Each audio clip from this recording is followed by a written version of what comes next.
جبتوا فلوس الدرس؟ اللي ما جابش فلوس الدرس يتفضل يمشي.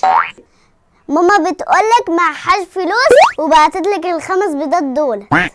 5 بيضات؟ ال5 في 6 ب30. خلاص يبقى عليكي 70 جنيه تجيبيهم الحصة الجاية. خش.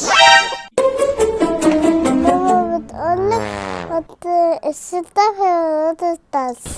زيت، انت عملتي الواجب؟ لا نسيت.